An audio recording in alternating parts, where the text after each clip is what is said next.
Tu crées du contenu, mais tu sens que personne ne te capte réellement ou fait vraiment attention à ce que tu partages sur les réseaux. Alors, c'est pas réellement de ta faute directement, rassure-toi. C'est certainement parce que tu parles trop de façon logique à ton persona, alors que ton audience, elle va principalement écouter ce que tu mets en avant grâce à son cerveau instinctif, le cerveau reptilien. Donc, bienvenue sur cette troisième vidéo, ce troisième épisode justement du neuromarketing. On va un petit peu décortiquer ça ensemble, ok? Donc moi, je vais t'expliquer comment utiliser le neuromarketing pour qu'on puisse t'écouter, pour que tu puisses retenir l'attention de ton audience et pour que tu puisses leur permettre de passer à l'action dans les étapes que tu auras mis en avant. Alors, avant toute chose, je tiens à contextualiser pourquoi je fais cette vidéo. Eh bien, tout simplement parce que je suis passé par là et parce que je suis même en train encore de passer par cet endroit-là, cette case de blanc ou un petit peu traversée du désert, notamment sur Instagram. Moi, personnellement, c'est là où ça bloque le plus. Je fais du contenu sur Instagram, sur YouTube et sur TikTok. Et j'ai beaucoup d'interactions et d'engagement, j'allais dire en direction d'engagement sur ce réseau-là.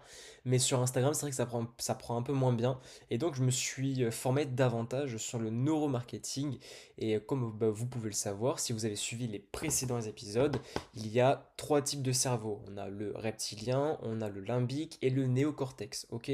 Sur ces trois cerveaux-là, il y a différents types de compétences qu'on peut mettre en avant, différentes caractéristiques qui vont permettre justement à la personne qui va regarder votre vidéo, votre potentiel persona, justement de s'y intéresser, de rester du début jusqu'à la fin et prendre une décision pour passer à l'action auprès de l'appel à l'action que vous aurez mis en avant. Si c'est de s'abonner, de liker, de commenter, de partager ou de tout simplement venir mettre votre adresse mail pour avoir justement l'accès à la newsletter quotidienne ou prendre un rendez-vous. Peu importe l'appel à l'action que vous mettez, si vous appliquez normalement ce que le neuromarketing qui a été prouvé scientifiquement, met en avant, ben, vous allez réussir à le faire. Et donc pourquoi je me suis renseigné à ce sujet-là? Ben, parce que tout simplement je stagne encore sur Instagram de mon côté, plus sur TikTok et YouTube, mais sur Instagram c'est encore un petit peu bloqué j'ai l'impression. Donc du coup c'est important pour moi de me former et vu que ce que j'apprends c'est des études prouvées scientifiquement. Je tiens à rappeler les travaux de monsieur Christophe Morin, celui qui a écrit le livre le neuromarketing, le nerf de la vente, en s'inspirant des travaux de Paul MacLean, celui qui a justement fait ces études-là sur ces fameux trois cerveaux. Donc tout ce que je vais dire ici est vérifié, vous pouvez même tout retrouver sur Internet, ChatGPT, comme vous voulez. Après ici, là, le côté utile, c'est que vous allez pouvoir avoir comme d'habitude quelqu'un qui va vous expliquer avec ses mots comment ça fonctionne, comment ça se passe, et qu'est-ce que moi j'ai pu apprendre, et comment je peux l'appliquer dans mon activité, et du coup vous, comment vous allez pouvoir le faire dans la vôtre. Et là, c'est le but justement du neuromarketing, épisode 3, le neuromarketing expliqué pour les créateurs. J'aurais pu mettre aussi indépendant, freelance, bon, vous aurez compris. Ok, toutes les personnes qui s'occupent justement d'une activité en ligne. Donc le thème de la vidéo, l'objectif, ça va vraiment de venir vulgariser les principes clés de ce que Christophe Morin a mis en place et de venir te montrer comment les appliquer dans différents types de formats. Ça peut être des posts simples, des carousels, des réels et même pourquoi pas des stories. Ok? Et forcément, si je te le dis, c'est que je vais l'appliquer moi aussi de mon côté. Et pour revenir à ce que je disais par rapport à tout ça, dans la première vidéo, histoire de te faire un petit rappel bien précis, première vidéo, on a commencé à parler du neuromarketing, qu'est-ce que c'était, qu'est-ce que ce n'était pas, et des trois fameux cerveaux qui existaient dans cette branche-là. Donc on se rappelle justement des trois cerveaux, reptilien, limbique et néocortex, je pourrais en parler un peu plus tard. Et ensuite on a vu du coup qu'est-ce que cela allait changer dans ton activité en ligne, dans ta stratégie, et comment un petit peu restructurer tes contenus. Là on va rentrer plus dans le détail. Et dans la deuxième vidéo, que j'ai faite sur l'épisode 2, on est rentré dans le détail l'un des plus importants, l'un des piliers parmi ces quatre vidéos-là, c'est-à-dire le cerveau limbique. Comment jouer sur l'émotion pour pousser votre prospect à prendre une décision par la suite, peu importe le CTA que vous avez mis à la fin de la vidéo ou dans le contenu que vous partagez. Ok? Et pourquoi ça? Parce que l'émotion va venir avec l'attention précédée justement la décision, elle va venir précéder le fait de rationaliser par la suite. Donc avant d'être logique, ayez une bonne accroche et montez l'émotion, enfin jouez là pour la rendre suffisamment forte pour que la personne puisse passer à l'action chez vous et prendre une décision. Ok. Donc pour ceux qui ont vu la vidéo, on se rappelle de la PDD. J'ai pas de carnet avec moi aujourd'hui, mais prenez de quoi noter avec un stylo. J'ai failli dire stylet. Et puis ensuite, là aujourd'hui, on se trouve pour la du coup troisième vidéo. Et sur la troisième vidéo, on va bien évidemment parler du cerveau reptilien et savoir comment du coup faire en sorte que vous puissiez capter l'attention et donc du coup avoir un bon hook et un bon stimuli reptilien. Ok? Donc voilà, donc moi ça me passionne de parler de ça. Peut-être pour vous, peut-être que c'est le cas aussi. Peut-être que pour certains ça ne l'est peut-être pas et ça peut vous faire peur parce que c'est des sciences, mais rassurez-vous. Bon, je pense que si vous me connaissez déjà, vous voyez un petit peu comment est mon approche. Et pour ceux qui ne me connaissent pas, vous avez juste à prendre un carnet et un stylo pour prendre des notes si vous en avez envie. Moi je vous conseille ça quand même, parce qu'après vous allez retenir. Et puis après, je vais tout décortiquer avec une mind map. Donc avant de démarrer, j'espère que vous allez bien, que vous êtes en forme et que du coup les vidéos que j'ai pu faire vous a plu. N'hésitez pas à me laisser des commentaires pour me dire ce que vous en pensez. Et puis nous on est parti pour cette vidéo. Donc avant toute chose, du coup, pour le neuromarketing épisode 3, expliqué pour les créateurs. Donc pour vous, on va commencer par le sommaire. Premièrement, on va voir qu'est-ce qu'est le neuromarketing. Ça sera un petit rappel rapide évidemment pour recontextualiser les propos pour les personnes qui n'ont pas vu les premières typiquement. Ensuite, on va voir les trois cerveaux à qui tu parles, pareil, petit rappel. Et là, on va aller checker les 6 stimuli du cerveau reptilien. Parce que c'est bien beau de vous dire oui, il faut stimuler le cerveau reptilien, il faut faire un bon hook, patati, patata. Oui, mais c'est quoi les clés? C'est quoi qui va me permettre justement de venir justement comment dirais-je, le stimuler et le faire réagir pour qu'il puisse rester jusqu'à la fin de la vidéo. Et bien là, je vais tout vous expliquer selon les études de Christophe Morin. Là encore, c'est pas moi qui invente ça, je suis personne pour inventer ça, même si bon, j'ai passé une certification pour devenir community manager. Je ne suis pas docteur en sciences humaines, ok. Même si j'en connais. Donc bref. Ensuite, je vais vous expliquer comment l'appliquer concrètement, enfin comment appliquer ces 6 stimuli dans votre contenu, story, post, Insta, réel, short, etc., carrousel. Et enfin, ce que 99% des créateurs font mal, c'est-à-dire vous et même moi peut-être sur Instagram encore actuellement. Ok? Donc, on est parti, et puis pour ceux, je coupe l'herbe sous le pied directement, pour ceux qui se disent oui, mais lui il n'y arrive pas pour l'instant sur son truc, donc du coup je vais pas écouter ce qu'il a à dire, et bien écoute, passe ton chemin. Moi justement je suis là pour pouvoir aider des personnes. Si ça ne marche pas pour moi encore actuellement sur Instagram, ça marche sur d'autres réseaux, et puis si ça ne marche pas actuellement pour l'instant sur Instagram, ça marchera plus tard. Mais en tout cas, tout ce que je vous raconte ici, c'est quelque chose qui est intemporel, qui est réel, et qui pourra certainement aider d'autres personnes, peut-être pas toi du coup qui pense ce que je viens de dire à l'instant, mais du coup si vous êtes motivé à pouvoir changer le cap justement de votre communication, de la faire évoluer, sachant que ça prend du temps quand c'est un organique sur les réseaux sociaux, notamment sur Instagram, et bien justement soyez ok avec ça, et puis prenons le temps d'y aller tranquillement. Ok? Donc, qu'est-ce que le neuromarketing? Ensuite, petit rappel. Donc, le neuromarketing, c'est l'étude de comment notre cerveau réagit aux messages de la communication. Rappelez-vous, je vous avais fait un petit peu l'aparté avec les exemples de McDonald's, de Burger King, l'exemple aussi avec Apple, avec Nike dans les autres vidéos.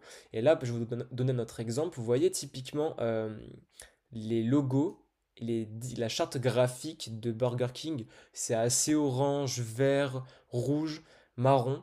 Et en fait, quand vous allez voir ça dans votre vie de tous les jours, une couleur marron, une couleur verte, un peu du même timbre que BK, et ben en fait, vous allez avoir envie de manger à Burger King. En fait, ça va venir activer du coup vos trois cerveaux, quelque chose dans vos trois cerveaux qui va s'en rappeler dans le subconscient. Et quand vous allez avoir faim, systématiquement, ça va le relier à ça et vous aurez envie de manger Burger King. Donc en fait, le neuromarketing, comme je l'ai dit, c'est comment notre cerveau réagit aux messages de communication, qu'ils soient conscients ou inconscients. Des fois, même des bruits les plus insignifiants peuvent vous donner envie d'acheter un produit. Typiquement, comme je reprends l'exemple de Coca-Cola, vous êtes sur une plage, vous avez soif, il fait chaud, et ben, au lieu de prendre une décision rationnelle en achetant une bouteille d'eau, vous allez acheter une bouteille de coca. Pourquoi? Parce qu'à la télé, vous avez vu la publicité de jeunes gens en train de boire justement du coca à la plage. Donc vous allez vous dire, justement, vu qu'ils ont fait ça, moi j'ai envie de m'acheter du coca moi aussi, c'est convivial. Et en fait, c'est pas uniquement dû à ça. Dans la pub, quand la personne décapsule la canette, ça fait un ksh, comme j'avais pu expliquer. Et ce bruit-là va venir te montrer comme quoi c'est rafraîchissant, c'est frais, ça fait du bien. Et donc tu vas avoir systématiquement envie, dès qu'il fait chaud, de te désaltérer avec du coca. Alors qu'entre nous, un verre d'eau, ça suffit complètement. Donc voilà, ou une bouteille d'eau, à la rigueur. Voilà, donc du coup, ce n'est pas le neuromarketing de la manipulation, c'est plutôt comprendre comment fonctionne l'attention, l'émotion et la décision. En vrai, si je ne devrais pas prendre de pincettes et être transparent, c'est pas de la manipulation, c'est de l'influence. C'est vous qui allez influencer votre audience, votre persona, pour que eux-mêmes prennent la décision justement de passer à l'action dans votre contenu, de rester jusqu'à la fin, de liker, commenter, peu importe. C'est en vous qu'elle allez en fait l'aider, c'est-à-dire vous allez lui faire ressentir des émotions et puis l'orienter justement à prendre une décision. Voilà, tout simplement. Mais c'est pas de la manipulation, donc c'est quelque chose qui est ok. Ensuite, en fait, ce que tu dois comprendre avant tout, c'est que tu ne parles pas à des cerveaux rationnels. Voilà, c'est pour ça que je te disais tout à l'heure qu'il fallait leur faire ressentir des émotions. En fait, tu parles à des cerveaux surchargés qui aujourd'hui consomment du contenu à gogo sur Internet, sur TikTok, sur Insta, sur YouTube maintenant aussi, les contenus shorts. Et en fait, pour réussir à les faire s'arrêter, il faut vraiment venir avoir un bon stimuli reptilien. C'est pour ça que du coup, tu parles à des cerveaux surchargés, émotifs et instinctifs. Ils sont instinctifs parce que vu qu'ils scrollent souvent, directement ils se posent la question inconsciemment, ça m'intéresse pas. Est-ce que je continue, est-ce que j'arrête? Et du coup, ils arrêtent de scroller ou alors sinon ils continuent. Donc voilà un petit peu ce qu'est le rappel du neuromarketing en étant assez bref. Et ensuite, les trois cerveaux à qui tu parles. Donc premièrement, le petit rappel. Vous avez le reptilien. C'est celui qu'on va voir aujourd'hui avec les fameux 6 stimuli du cerveau reptilien selon Christophe Morin. Et lui, en fait, ça va être tout ce qui va toucher à la survie, à l'immédiat, au confort, à la sécurité. En fait, si vous faites quelque chose qui n'a pas vraiment d'intérêt, si vous parlez d'une feuille morte par terre, ça va intéresser personne. Par contre, si vous parlez à une audience qui a des problèmes sur le montage vidéo et vous leur parlez justement de tutos rapides qui font gagner 10 minutes, enfin qui font gagner 1 heure de travail en 15 minutes de montage, là ça va intéresser du monde. Ok. Donc il faut aussi avoir un bon hook visuel, c'est-à-dire quelque chose qui claque visuellement et qui stoppe la personne pour venir un petit peu couper un petit peu le rythme de scrollage. Mais je vais pas trop en dire plus parce qu'après on va en savoir un petit peu plus par la suite. Ensuite, on a le cerveau limbique qui lui s'occupe des émotions, qui va jouer sur la mémoire de votre personnage, sur son ressenti, et ça va venir créer du lien entre vous et lui. Ensuite, on a le néocortex qui va venir du coup venir rationaliser une fois que la décision aura été prise de liker, commenter ou prendre un appel, il faudra apporter de la logique, un argument, une justification. Ok. Donc il y a ces trois types de cerveau, reptilien, limbique, néocortex. Maintenant, comment avoir une application directe de tout ça? Donc bon, pour le reptilien, il faut capter l'attention. C'est très simple, ok? Mais ça, on va le faire en utilisant les 6 stimuli. Je vais t'expliquer ça juste après. Ensuite, pour le limbique, il faut créer du lien, donc faire jouer les émotions. Pour ça, tu joues avec les émotions et tu contextualises tes propos. Par exemple, si tu ne donnes pas contexte, pas d'image mentale ou pas de... Par exemple, moi, c'est comme si je vous parlais de tout ça, mais que je ne vous disais pas que c'était par exemple Christophe Morin. Là, il n'y a pas de contexte. Il faut que vous ayez du contexte. Si c'est une histoire de perso, vous racontez, sans faire les drama queen, drama king. Vous faites un petit peu tout ça, vous contextualisez avec des études, même s'il le faut, ou vous contextualisez avec des élèves à vous, des clients à vous, peu importe, ou des histoires, du storytelling, mais il faut que vous contextualisez, ok? Sinon, vous n'aurez pas assez d'enjeux émotionnels. Ça sera que du blabla. Et le contenu éducatif, on en a marre. Ensuite, maintenant, donne envie de passer à l'action pour le contenu néocortex. Donc là, du coup, pour donner envie de passer à l'action, comment on fait? Eh bien, on vient en fournir des éléments tangibles de ce que tu avances. Ok. Donc là, c'est-à-dire pour que la personne se dise, ok, j'ai bien fait prendre un appel avec lui. Et bien dans la vidéo, à la fin, vous montrez des résultats clients, un avant, un après, des chiffres clés, des KPIs, peu importe, ok, quelque chose qui appuie votre CTA, qui prouve que c'est une bonne idée de venir chez vous, une bonne idée de s'abonner, de liker, de commenter, patati patata. Donc voilà un petit peu le rappel des trois cerveaux de façon rapide. Et maintenant, on va venir parler des fameux stimuli du cerveau reptilien selon Christophe Morin. Donc le cerveau, lui, il capte ce qui lui paraît vital. Et quand je dis vital, ça peut être aussi viral, ok? Viral dans le sens ou que c'est quelque chose qui capte l'attention et qui maintient une énorme rétention et qui peut prendre de l'ampleur. Ok? Donc lui, pour pouvoir jouer dessus et réussir à capter l'attention dans vos vidéos, dans vos contenus, et même aussi pourquoi pas dans vos carousels, ce sera les mêmes clés, les mêmes stimuli, et bien vous avez ces fameux 6 stimuli. Donc vous avez le danger, l'ego, le contraste, le visuel, le début et la fin, et le tangible. Donc du coup, je vais vous expliquer comment ça fonctionne. Donc le danger, en fait, c'est-à-dire que vous allez annoncer une phrase qui va faire peur à votre audience. Et quand je dis bien c'est à votre audience, c'est pas une phrase qui fait peur de façon générale. Si vous ciblez une audience cible, par exemple dans le sport, vous ciblez les personnes en surpoids, vous allez pas leur dire euh, qu'est-ce que je pourrais trouver? Tu as peur de perdre 100 euros en crypto-monnaie. Eux, ils s'en fichent, typiquement. Ok? Il faut leur dire, justement, ce que tu fais te fait prendre 10 kilos par 2 mois, par 3 mois, ou te fait prendre 10 kilos. Ce que tu fais te fait risquer un cancer. Ce que tu fais te fait risquer, justement, ce que tu fais te rend introverti. En fait, des choses comme ça, en fait, qui font référence à votre cible, à votre niche, à votre audience, ok? Et là, du coup, je mets un exemple, ce que tu fais te fait perdre des clients. Ça, tu peux très bien le dire, enfin, vous pouvez très bien le dire si vous ciblez justement des coachs en ligne, ok? Donc le danger. Pourquoi le danger? Parce que ça fait référence aux stimuli reptiliens de ce cerveau-là, sur le côté, est-ce que c'est bénéfique pour moi? Est-ce que ça me met en danger? Et là, ah oui, ça me met en danger parce que ce qu'il me dit, ça me parle. Et si je continue à faire ça, je vais continuer comme ça? Attends quoi? Du coup, je veux en savoir plus, je regarde la vidéo. Et là, bam, le cerveau reptilien, il est suffisamment satisfait et vous avez la suite de la vidéo. Ok? Et vous pouvez capter l'attention. Ensuite, vous avez l'ego. Ça veut dire, par exemple, là, comme exemple, tu veux qu'on te voit comme un pro? Et bien là, du coup, vous allez taper l'ego. Parce que du coup, la personne va se dire, oui, je suis un pro, qu'est-ce qu'il me raconte lui? Et du coup, il va rester jusqu'à la suite de la vidéo pour savoir ce que tu veux dire. Par exemple, vous pouvez très bien faire cette vidéo si vous êtes coach sportif en disant, tu veux vraiment perdre du poids? Et là, la personne qui est en surpoids va se dire, mais il se fout de ma gueule lui, bah oui, je vais perdre du poids. Et du coup, elle va rester jusqu'à la fin de la vidéo. Et ça, du coup, c'est quelque chose que moi, je vais appliquer par la suite. Ok? Donc du coup, l'ego, le danger. Vous avez aussi ensuite le contraste, un avant-après. Par exemple, tu crois faire ça bien, mais en fait, patati patata. Par exemple, vous pouvez très bien dire en sport, tu crois que faire 100 pompes tous les jours va te faire perdre du poids, mais en réalité, tu risques d'en prendre parce que si patata. Alors là, je viens de dire une extrême grosse bêtise, mais c'est pour vous illustrer un petit peu le X et le Y, ok? Et ça marche avec le sport. Ça peut par exemple être tu crois qu'en faisant un régime, tu vas réussir à perdre du poids? Eh ben non, parce qu'en fait, tu vas te priver pendant un laps de temps énorme et quand tu vas enfin pouvoir remanger naturellement, eh ben tu vas faire n'importe quoi. Gros craquage. Là, c'est plus cohérent ce que je viens de dire. Ok? Alors que du coup, la solution, c'est quoi? Vous expliquez l'émotion, vous montez, vous descendez, vous contextualisez et pour que la personne à la fin puisse prendre un appel avec vous, eh ben, vous pouvez expliquer justement avec moi, je vais vous accompagner pour que vous puissiez avoir un suivi sportif, mais aussi un suivi alimentaire pour avoir un rééquilibrage, pas un régime. Ce sera plus doux, plus simple et surtout plus linéaire sur le long terme.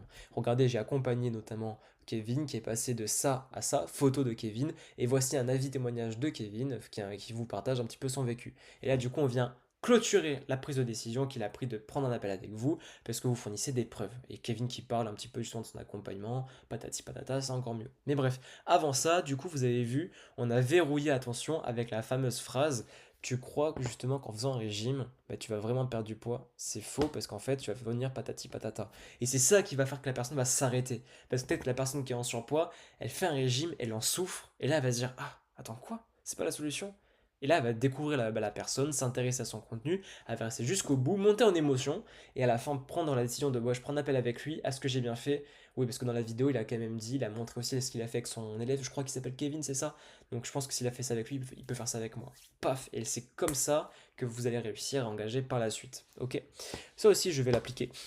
Ensuite, le visuel, comment ça se passe? Il faut que vous ayez une image forte avec un emoji, pourquoi pas, un visage directement, enfin un cadre qui soit vraiment très dynamique, ok. Moi j'ai pu faire des vidéos sur un carrousel plutôt. J'ai fait un carrousel sur Instagram où je vous partage 5 hooks différents pour réussir à capter l'attention. Il y a le fameux hook, vous savez, vous mettez le téléphone dans l'armoire et vous ouvrez le truc, là vous commencez à parler. Ensuite vous avez le hook où vous dites un bout de phrase, par exemple, est-ce que vous sautez? tu te mets là de l'autre côté, tu fais tu savais en sautant, et par exemple tu viens là, ou même tu sautes pas, à la limite tu fais plusieurs à-coups comme ça, et du coup la personne elle va être là, waouh, c'est dynamique, il y a plusieurs stimuli, va me retenir pour savoir qu'est-ce qu'il va dire, ok? Donc il faut vraiment que vous jouez sur ça.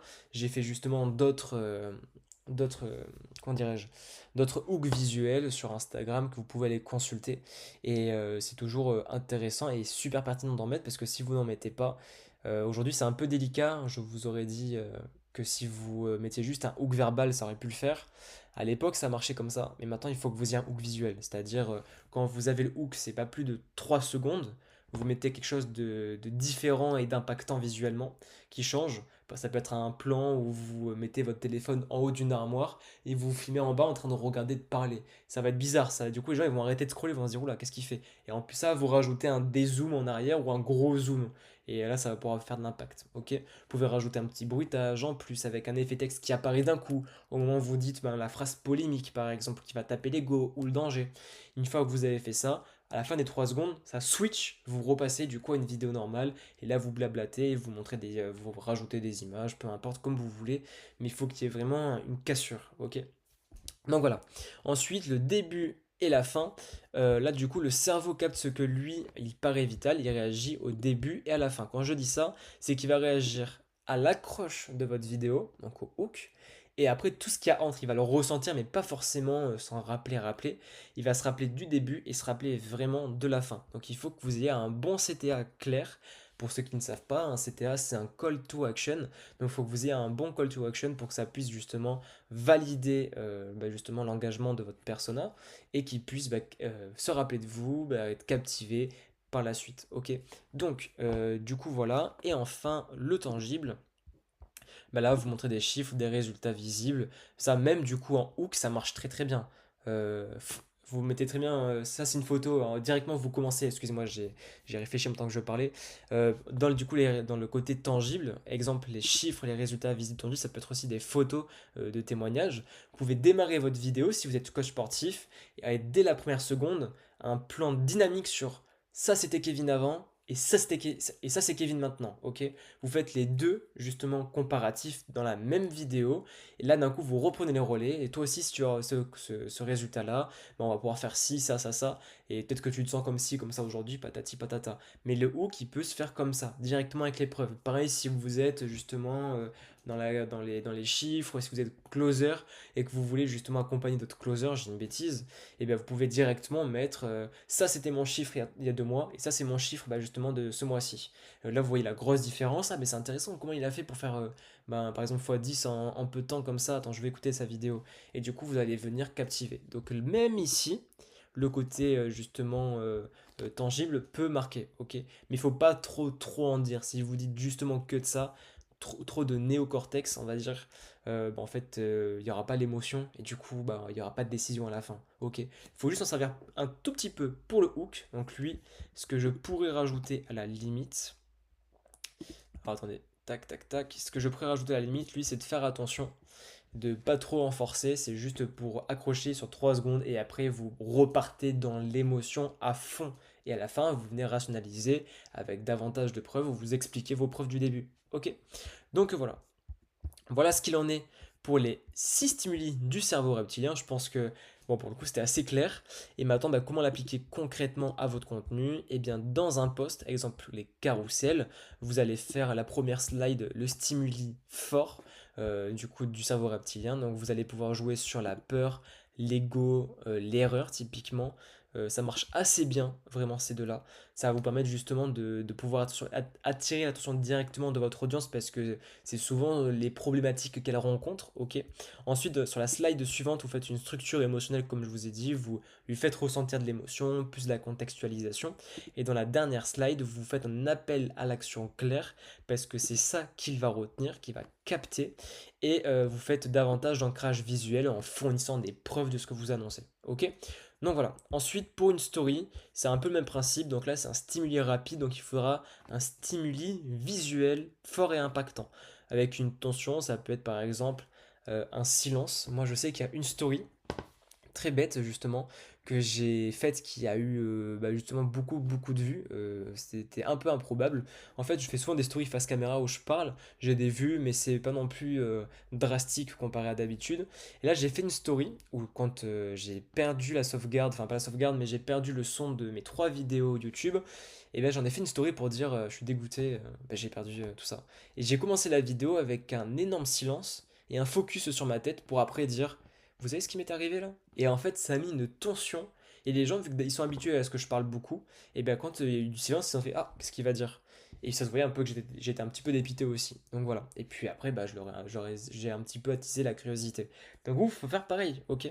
Il faut vraiment faire une tension, mettre un côté visuel impactant aussi, pourquoi pas. Mettre de l'humour ou du fail, je l'ai marqué justement, voilà, ou du fail. Exactement comme ceci. Ensuite, il faut venir créer du lien, donc montrer un ressenti, une mini-histoire, comme moi j'ai pu faire, j'ai expliqué pourquoi ça n'a pas marché et pourquoi j'étais dégoûté parce que du coup j'avais perdu toute une matinée l'après-midi, je n'étais pas disponible. Donc voilà, et après terminer par une question simple, dopamine, ouais, stimuler la dopamine, excusez-moi, je l'ai marqué, mais il faut que je vous explique, pour stimuler la dopamine de la personne et de venir créer une interaction. Typiquement, quand j'ai fait ça, j'ai fait un sondage avec plusieurs réponses possibles. Quand les personnes ont cliqué sur l'une des réponses, elles ne le savent pas, mais en fait, ça sécrète de la dopamine parce qu'elles ont appuyé sur un bouton et ça s'est affiché. Du coup, c'est satisfaisant. La réponse est affichée. Et du coup, en fait, ça va venir créer un petit peu de dopamine et à force, elles vont aimer faire des sondages, elles vont y prendre goût et elles le feront au fur et à mesure. D'accord? Et enfin, de l'interaction, parce que du coup, si elle clique sur la question et la réponse qu'elle veut, du coup, elle interagit avec vous, quoi. Voilà, on va pas aller plus loin. Donc là, vraiment, c'est plus pour créer une interaction. Là, c'est plus pour avoir un retour sur appel à l'action. Ok. Et après, dans les réels, c'est un peu comme les carousels. L'accroche, faut vous dire qu'elle est entre 0 et 2 secondes. Grand maximum 3, on va pas aller plus loin. Et là, il faut un hook visuel. Donc, regardez ce que j'ai fait sur Instagram dans mon carrousel. Et une phrase avec une tension. Voilà. Ça, c'est hyper important. Et vous pouvez très bien vous servir justement du danger, de l'ego, du contraste, peu importe. Ok. Donc à tout ça. Ensuite, il faut appuyer sur une sensation, un doute, la peur, la motivation. Là, comme vous le savez, du coup, c'est pareil, suivre la structure de l'émotion avec du contexte. Et après, call to action émotionnel. Tu veux arrêter de galérer comme ça, et bien justement, abonne-toi, patati patata. Ok? Donc voilà ce qu'il en est pour capter l'attention. Ensuite, maintenant, pour terminer cette vidéo, ce que 90% des créateurs font mal, on le voit tout de suite. Franchement, je trouve qu'on a déjà une bonne carte mentale. On va terminer ceci là tout de suite. Et du coup, la plupart des créateurs de contenu, vous et même peut-être moi sur Instagram, parce que c'est pas le même fonctionnement que sur TikTok, on parle trop au cerveau rationnel. C'est vrai que moi j'ai tendance à être un peu trop professionnel, un peu trop carré, et ça peut se ressentir dans les vidéos. Et du coup sur Instagram, mon audience peut-être qu'elle a besoin d'un peu plus de, de tact ou un peu plus d'humain, un peu moins de professeur, un peu plus de vous à moi quoi. Et donc peut-être que vous avez le même problème, ok, sur cette partie-là. Donc du coup, soyez justement un peu plus dans l'émotionnel, un peu plus dans le direct, et peut-être que vous aurez plus de résultats, ok.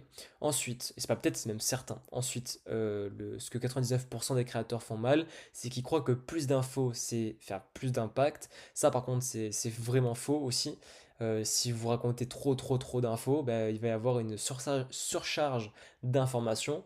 Et là, qu'est-ce qui se passe quand on a une surcharge? On a une overdose. Et du coup, on n'accroche plus. Alors que du coup, si vous faites ressentir des émotions dans le scroll, la personne, quand elle va voir votre contenu avec de la tension, un hook visuel intéressant, et bien ça va la faire interloquer et va s'arrêter. Ok. Et enfin, ne pas déclencher de ressenti et juste expliquer. Voilà, j'ai fait passer Kevin de personne en surpoids, justement ce physique-là. On a eu plusieurs rendez-vous ensemble, je l'ai vu plusieurs fois, ça s'est bien passé et maintenant il est heureux et voilà. Donc toi aussi sois pareil. Donc non, ça marche pas. Faut raconter par quoi est passé Kevin, comment il était au départ, ses émotions, l'impact négatif sur sa vie privée et pro. Et maintenant, comment vous avez fait pour travailler ensemble? Qu'est-ce que vous avez eu comme péripéties? Qu'est-ce qui a été quel challenge avez-vous rencontré? Et maintenant, du coup, comment Kevin se sent aujourd'hui? Comment il est devenu? Quel impact positif ça a eu? Et du coup, qu'est-ce que Kevin peut vous dire à vous, à votre tour? Ok. Donc voilà, donc typiquement, c'est ça qu'il faut faire. Et enfin, pour clôturer tout ce qu'on s'est dit, juste ici, c'est justement, rappelle-toi de ça, un contenu qu'on comprend mais qu'on ne ressent pas. on ne le retient pas et on ne l'applique pas. Ok, donc ce qu'il faut que tu fasses, quitte à faire ressentir des émotions des fois très fortes, eh bien c'est pas grave, vas-y, éclate-toi, amuse-toi. Moi c'est ce que je vais faire davantage sur Instagram maintenant. Et puis c'est comme ça que tu réussiras à avoir justement des résultats dans ton activité. Donc voilà. Bah écoute, on a fait le tour sur cette vidéo. Franchement, on a vraiment bien expliqué tout ça. Première vidéo, les bases du neuromarketing. Deuxième vidéo, comment jouer avec les émotions. Et troisième vidéo, bah, comment jouer avec l'attention. Du coup, le cerveau reptilien. Donc du coup, sur la prochaine vidéo, on va pouvoir checker davantage de choses, là encore, sur le neuromarketing et principalement bah, sur pourquoi bah, justement tu n'arrives pas à décoller avec ton activité, enfin sur, enfin, oula. Je disais du coup qu'on se retrouve pour la prochaine et dernière vidéo de cette série de 4 épisodes sur le neuromarketing, du moins sur les fondamentaux du neuromarketing. La dernière vidéo va plus porter sur bah, justement comment devenir mémorable auprès de votre audience en utilisant 3 biais cognitifs très puissants dans le neuromarketing. Et bah, justement, vous verrez ça pas aujourd'hui, mais la semaine prochaine. Donc voilà. Donc n'hésitez pas à me dire en commentaire ce que vous avez pensé de cette vidéo, si elle vous a plu, et si surtout ce que je vous ai dit vous a permis justement de pouvoir avoir des résultats dans votre communication, bien évidemment. Ok. Et puis nous, on se retrouve pour la prochaine vidéo. Pensez à liker, à vous abonner et à la partager à un ami qui galère encore aujourd'hui. Et puis on se dit à très bientôt. Allez, passez une bonne semaine, prenez soin de vous, ciao ciao.